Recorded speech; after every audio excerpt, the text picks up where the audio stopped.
There's a place at the edge of the known universe where the stars grow thin.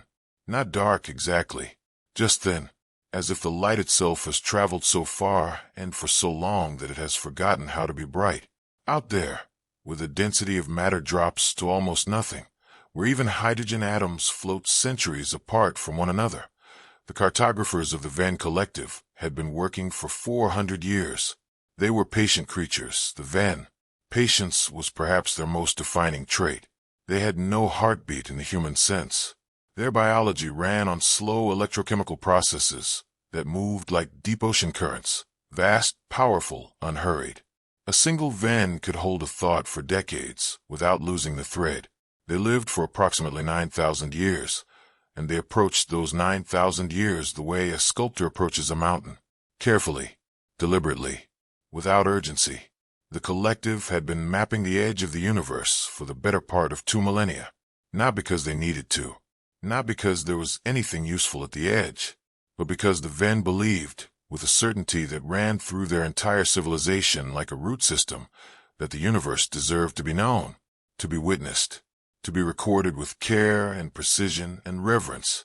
They called this work the quiet obligation, and for 2,000 years, the quiet obligation had proceeded in near-perfect silence, until the signal.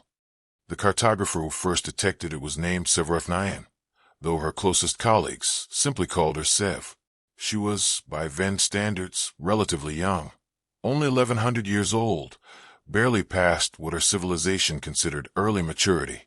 She had been assigned to survey Station Pale 9, a research outpost no larger than a modest dwelling, anchored to a slow-drifting fragment of ancient rock approximately 40 light-years from the Cartesian boundary, which is what the Venn called the place where charted space ended and the unmapped dark began. Sev had been at Pale 9 for 60 years. She had chosen the assignment herself, which was considered unusual. Most cartographers preferred stations deeper in known space, where the instruments had centuries of calibration history and the data was rich and layered. The edge stations were considered sparse postings, the data thin, the solitude profound. But Sev had always been drawn to thin places. She had what her mentor, the ancient and somewhat legendary Orth Sevketh, once called a threshold mind. She was most herself at borders, at the place where known became unknown, at the precise edge of what had been understood, staring into what had not yet been. She had never explained this quality to anyone's full satisfaction, including her own. She simply knew that the edge was where she needed to be. The signal came on what the station's internal calendar marked as day 21,900 of her residency, a Tuesday. If Sev had known that word, which she did not, it was not loud. In fact, it was nearly invisible within the standard noise of background radiation. The instruments flagged it not because it was strong, but because it was rhythmic. The universe produces an extraordinary amount of noise, radiation, interference, the long dying echoes of ancient explosions, but almost none of it repeats with regularity. Repetition implies intention. Intention implies a mind. The signal repeated every 86,400 seconds. Sev noticed this with the particular quality of attention that had made her one of the collective's most quietly celebrated surveyors. She didn't react dramatically. She didn't call anyone. She simply turned all of Pale 9's available instruments toward the source, and she waited. She waited for 140 days. The signal repeated 140 times, without variation. Then, on the 141st day, it changed. It added something new. A second layer nested within the first. A pattern within the pattern. And within that pattern, if you looked very carefully, if you had Sev's particular quality of threshold attention, something that might, just possibly, be a sequence of prime numbers. Sev remained very still for what, in human terms, would have been about 2 hours. Then she opened a communications channel to the collective's central archive and said, very quietly, "I believe I have found something." What followed was, by Venn standards, an extremely rapid response. Within 20 years, 3 additional survey vessels had been redirected to the region. Within 40 years, a relay station had been constructed to amplify communications. Within 60 years, which felt to the Venn approximately the way 3 weeks might feel to a human, A full scientific expedition had been organized, provisioned, and launched. The expedition was led by a Venn elder named Orthkesev Merrill, who went by Merrill, and who was, at 7,400 years old, one of the oldest active minds in the cartographic division.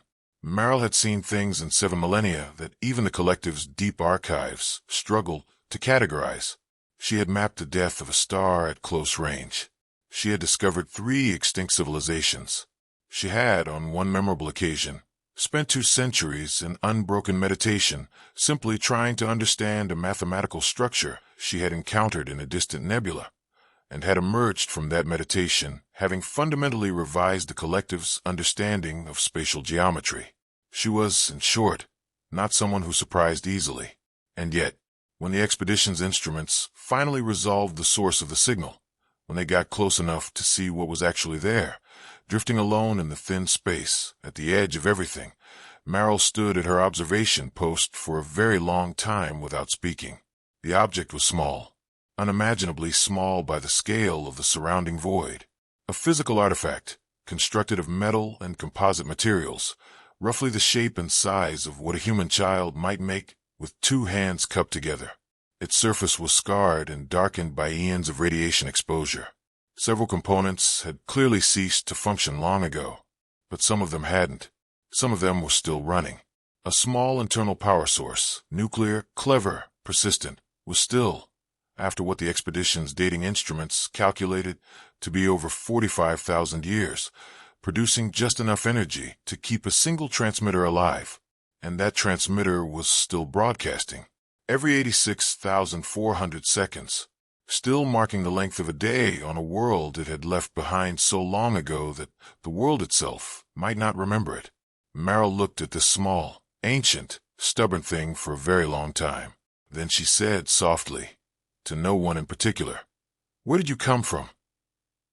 The answer required 3 years of analysis and a considerable amount of what the Venn, in their own language, called reconstructive archaeology, a discipline that works something like detective work, tracing physical and mathematical evidence backward, through time, to reconstruct history from fragments.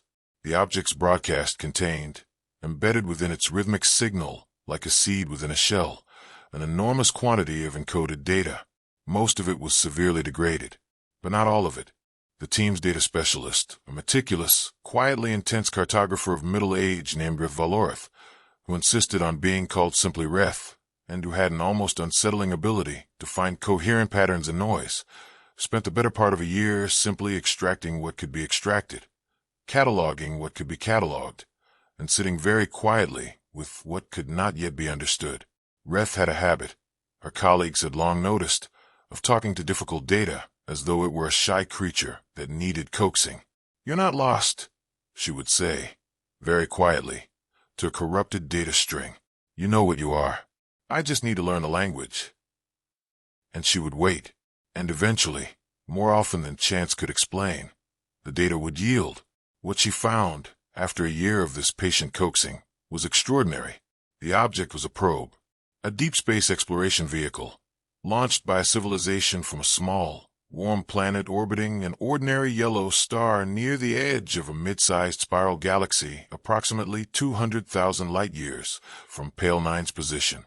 The probe's original mission data described the launch date, the target trajectory, an open-ended journey into deep space with no specific destination, and a collection of information about its makers, pictures, mathematical sequences, physical measurements, sounds.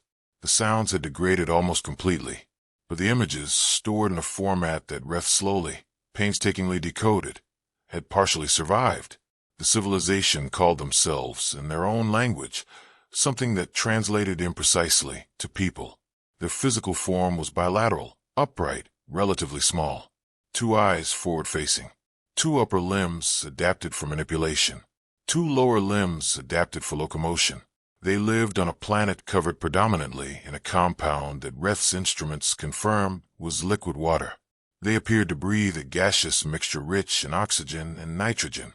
They had, based on the probe's recorded data, an average lifespan of somewhere between 70 and 80 of their world's years. 70 to 80 years. Reth sat with this number for a while. A Venn cartographer spent more time than that simply deciding which region to survey next. These creatures, these people, as they called themselves, lived for 70 years, and in those 70 years, they had looked up at the sky. They had wondered. They had built instruments to understand what they were seeing. They had developed mathematics, physics, engineering. They had solved enough of the universe's equations to calculate trajectories, to understand orbital mechanics, to design a power source that would outlast them by tens of thousands of years. And then they had taken everything they knew, everything they were, and they had placed it in this small metal shell and thrown it into the dark. Not at anything, just into the dark, on the chance, the very small, very uncertain chance that someday, somewhere, someone would find it. Merrill called a full assembly of the expedition team when Reth delivered her preliminary findings. This was unusual. Van expeditions typically operated through individual report channels, with collective review happening in structured intervals. A full assembly implied that the expedition leader considered the findings to be of civilizational significance. 11 scientists and surveyors gathered in the expedition vessel's primary research chamber. Some had traveled for years to be part of this work. They ranged in age from Sev, still the youngest at just over 1,100 years, to Merrill herself at 7,400. Reth presented her findings carefully and without drama. When she was finished, the chamber was quiet for a long time. It was Sev who spoke first. She had always found silence, after a certain point, something to be gently interrupted rather than endlessly sustained. "How long ago did they launch this?" she asked. "The decay patterns on the power source suggest approximately 45,000 of their years," Reth said. "Given the difference in calendar systems, that translates to—" "I understood the conversion," Sev said quietly. "I wanted to hear it said." Reth nodded. 45,000 years ago. Sev looked at the probe's image projected on the chamber wall. This small, battered, still breathing thing. "Are they still there?" she asked. "On their planet?" The chamber was quiet again. "We don't know yet," said Orthval, the expedition's astronomer, a broad-framed, slow-moving presence who had spent 400 years cataloging stellar formations.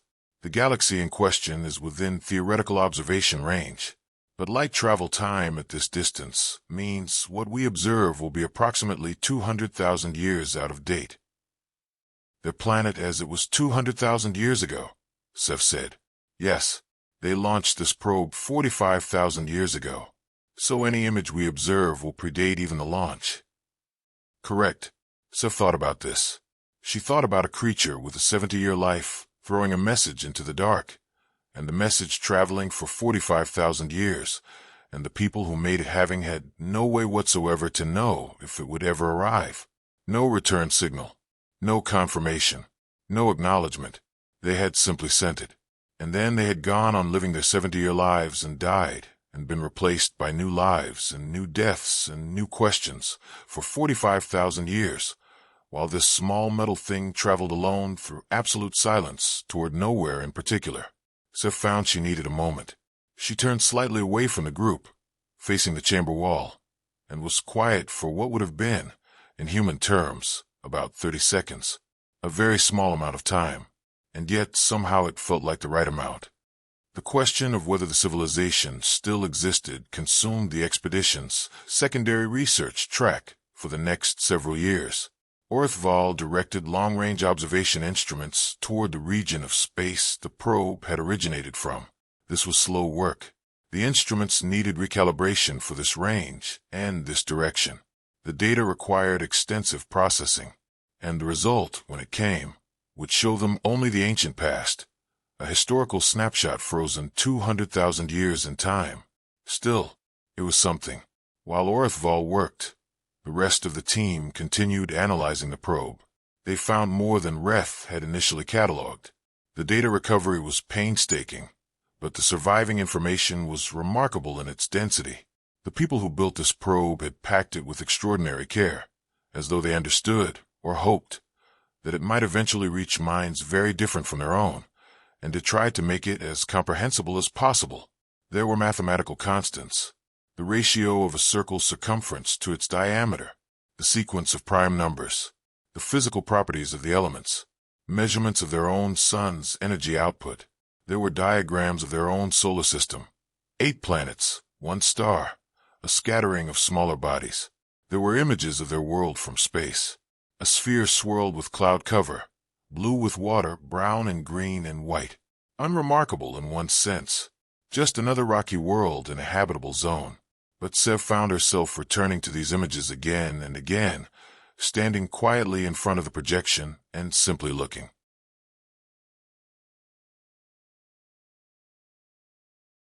She had surveyed over 300 planetary systems in 60 years at the edge.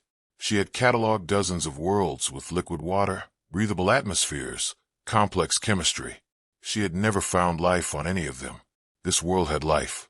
Had or has? That remained the question. The team member who found what might have been the most important fragment was not Reth, whose brilliance at data recovery was unquestioned, and not Orthval, whose patience with the long-range instruments was extraordinary.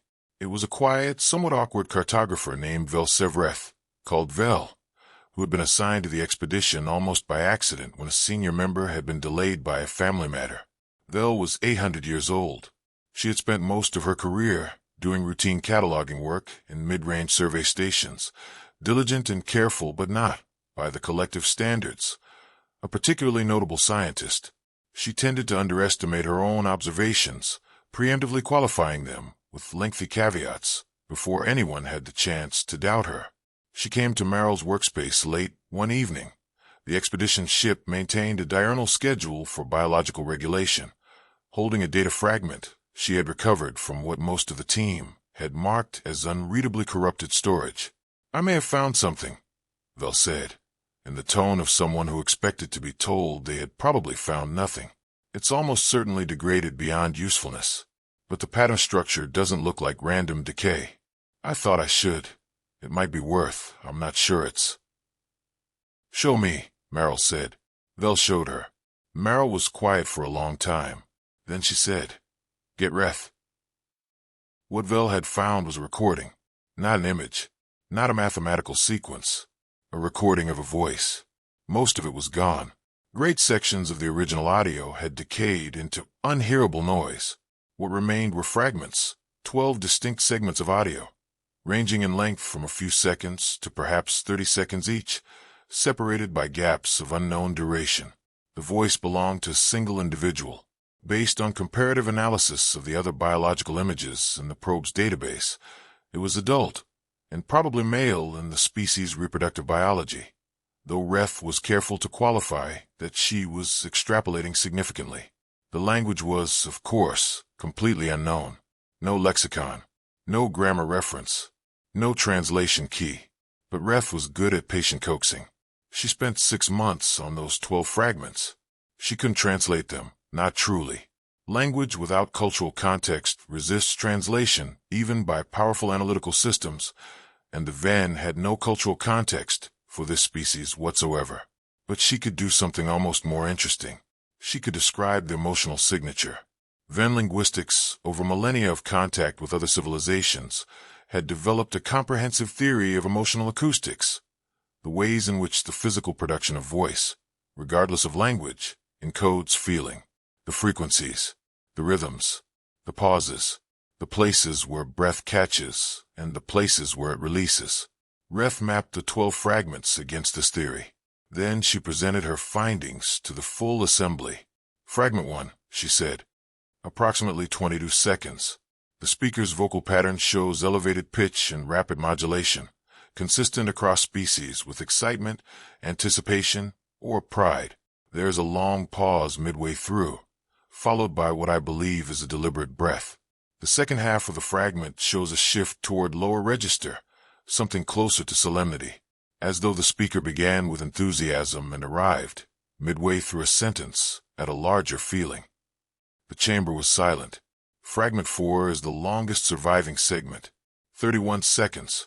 The emotional signature here is the most complex, overlapping markers that I would, with significant uncertainty, describe as longing and gratitude, and something I don't have a precise word for in our language. The closest approximation I can offer is, The feeling of being very small beneath a very large sky and finding that smallness beautiful rather than frightening. Sev, who was sitting near the back of the chamber, closed her eyes. The final fragment, Reth said, is only 6 seconds long, but it is the clearest of all the surviving audio, and its signature is the simplest. It is, I believe, unmistakably. She paused, in the Venn way, for perhaps a beat longer than necessary. It is the sound of someone saying goodbye. Orthval's observations were completed 14 months later. He called the assembly himself, which he had never done in 400 years of expeditions. He was not a dramatic person. He was slow-moving and methodical and given to long pauses between sentences. His colleagues had occasionally teased him, gently, about speaking as though each word needed to be individually approved before release. He stood at the front of the chamber with the long-range observational data loaded on the projection wall behind him. "I will begin," he said, "with what the ancient light tells us." The image on the wall showed the small spiral arm of a distant galaxy, a particular region of it, highlighted. Within the highlight, almost too small to resolve, a yellow star. 200,000 years ago, Orthval said, this system was unremarkable. The star was in midlife, stable. The third planet from that star showed spectroscopic signatures consistent with an oxygen-rich atmosphere and significant liquid water coverage, consistent with the probe's data. He advanced the image. This is current observation, meaning this is what the light arriving at our instruments right now tells us about that region, with a 200,000-year delay. The image shifted. The same region of space, the same yellow star, and around it, faint but undeniable, a structure. Not natural. No natural process creates that kind of geometric symmetry. No stellar formation, no asteroid field, no nebular pattern produces those kinds of deliberate angles. The structure was enormous. Not quite a Dyson sphere, not complete, but something in the same category of ambition. Vast arrays of some kind of material, arranged in careful geometric patterns around the star, capturing and presumably utilizing its energy output. The third planet was still there, still blue, still swirled with cloud, and around it, and around several of the other inner planets, and extending in a wide band through the middle of the solar system, were further structures, stations, perhaps, ships, infrastructure. The system, 200,000 years ago, had been home to a civilization of significant and growing technological capability. The chamber was silent for what even the Venn would have acknowledged was a long time. They were still there, Vel said softly, almost whispering. 200,000 years after this was launched, they were still there. And this, Orthval said, his slow voice careful and deliberate, is 200,000 years ago. We are observing their past. Their present is unknown to us. But they survived, Sev said. She could hear something in her own voice she didn't usually hear. Whatever they faced in the 45,000 years after they sent this, they survived it. They grew. The evidence suggests that, yes, Orthval agreed.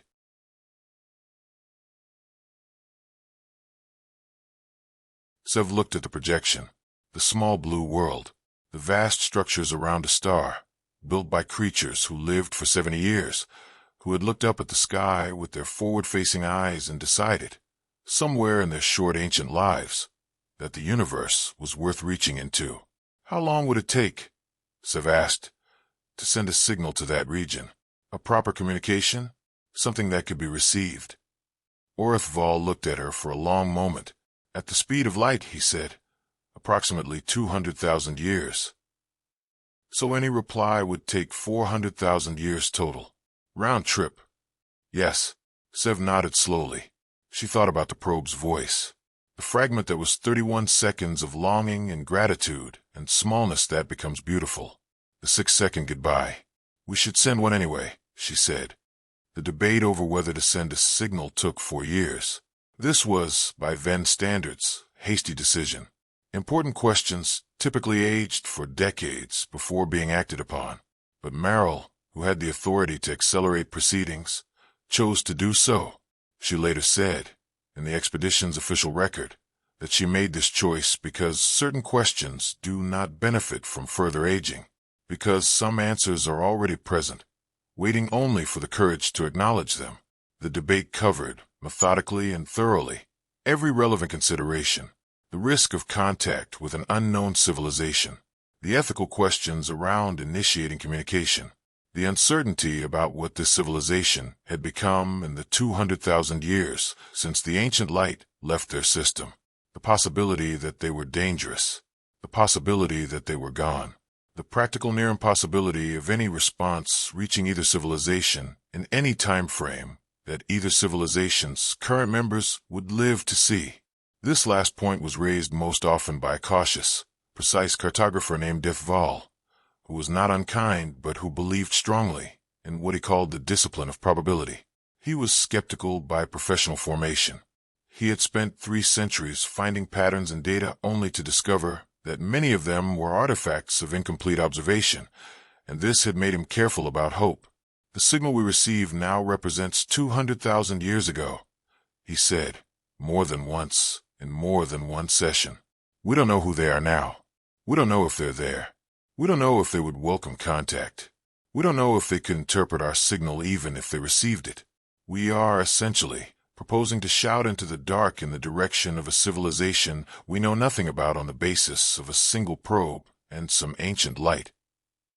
Sev, who found herself becoming quietly passionate about this question in a way that was unusual for her, responded to this during the 3rd session. They did exactly that, she said. They knew nothing about what might receive this probe. They had no way of knowing if anything was out there. They had no way of knowing if the signal would be readable, or if it would be received in time, or if the civilization that received it would be benevolent or hostile or indifferent.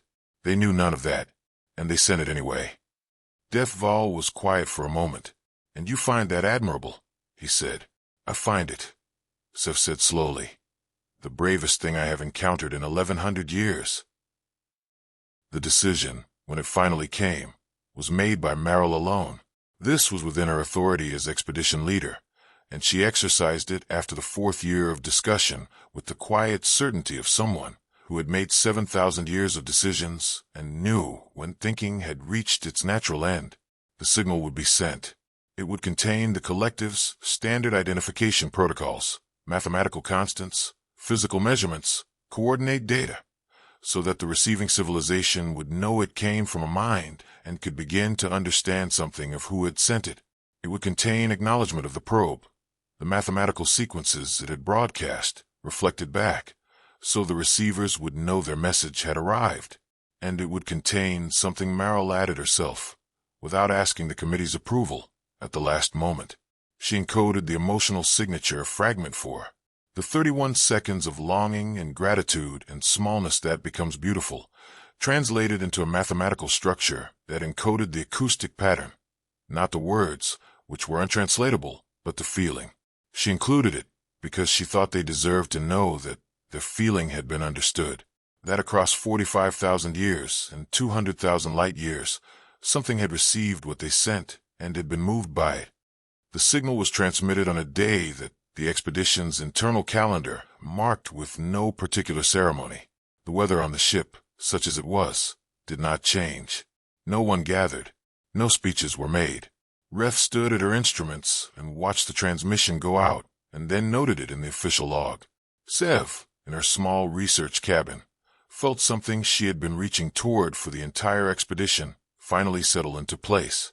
A kind of resolution that had nothing to do with certainty about outcomes, and everything to do with the rightness of the action itself.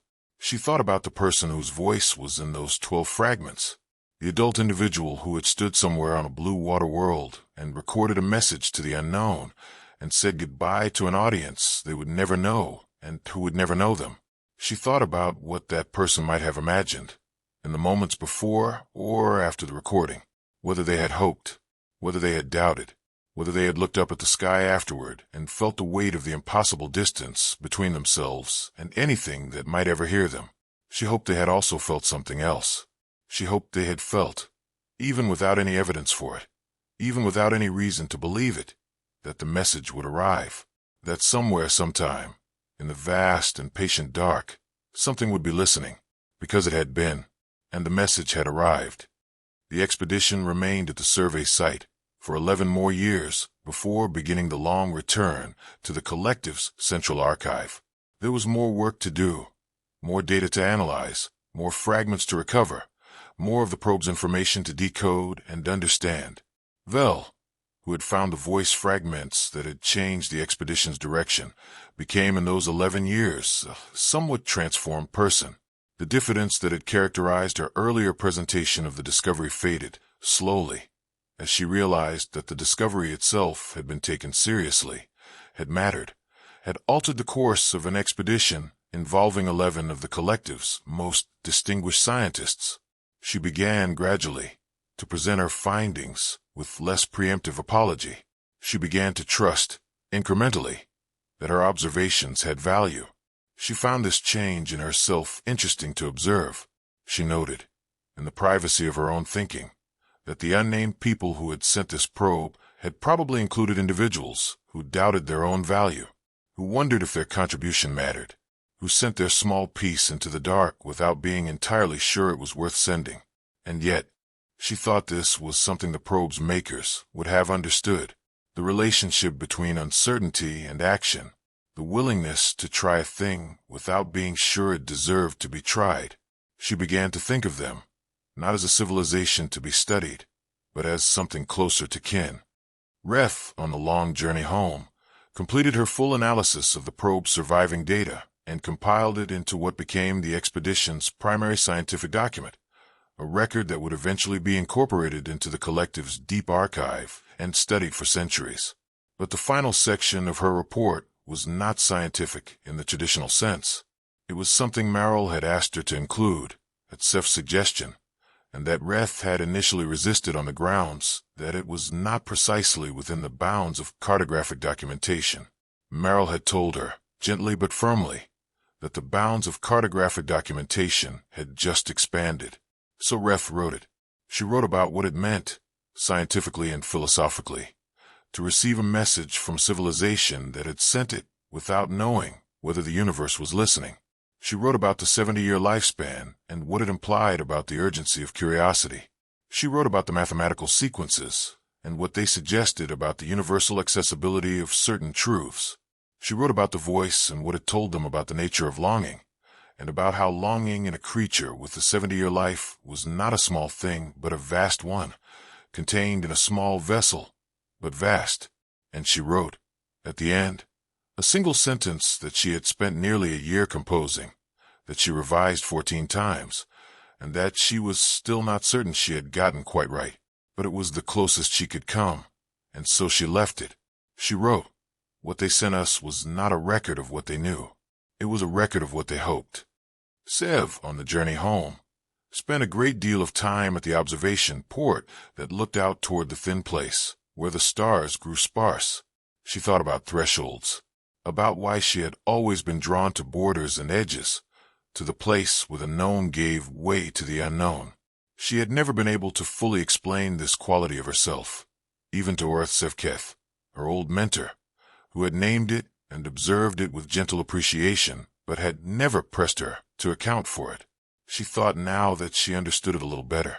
The threshold is not empty. That was the thing about it. It looks empty. It looks like the end of something. You stand at the edge of the charted world and look out into the unmapped dark, and it seems like nothing, like absence, like silence, like the end of all story. But the probe had been out there, waiting, still breathing, after 45,000 years, because the people who sent it had decided, with no evidence, against all practical reason, out of pure, irreducible human hope, that someone might eventually come to the edge and listen. And someone had. She had. The threshold had never been empty. She just hadn't yet learned to see what was there. Merrill, on the journey home, was characteristically quiet about most of what she was thinking. She was 7,400 years old. She had mapped the death of a star and discovered the ruins of extinct civilizations and spent 2 centuries understanding a piece of mathematics that remade her world's geometry. She had thought, in an abstract way, that she had calibrated herself to the scale of cosmic time, that she had grown, over 7 millennia, into a kind of serenity about the vastness of things. She was not certain, now, that she had, because the probe had unmade something in her. Not violently, not painfully, but genuinely and permanently. She had spent her career in the quiet obligation, the belief that the universe deserved to be known, to be witnessed, to be recorded with care.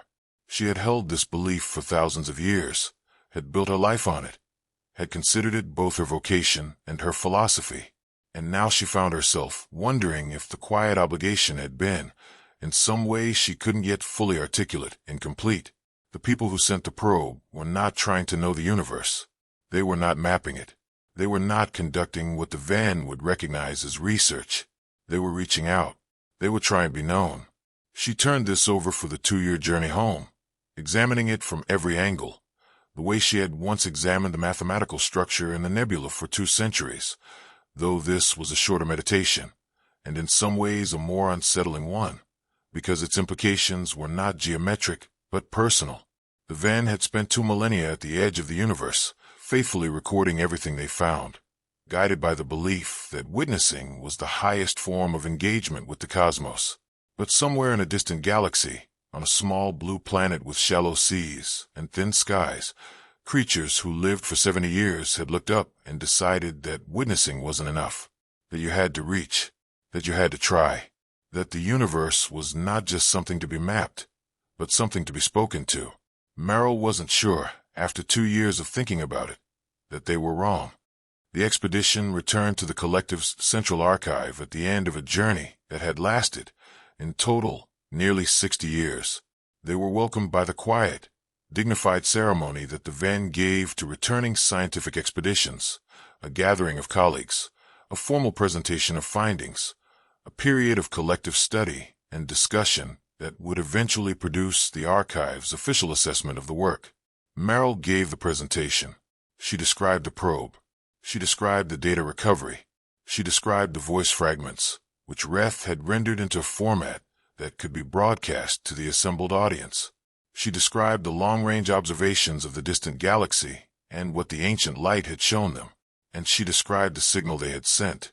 This last item produced the only significant response from the assembly, not protest exactly, but a particular quality of collective attention, the Venn equivalent of a sharp intake of breath, a signal sent to an unknown civilization across 200,000 light-years, with no possibility of reply within any currently living Venn's lifetime.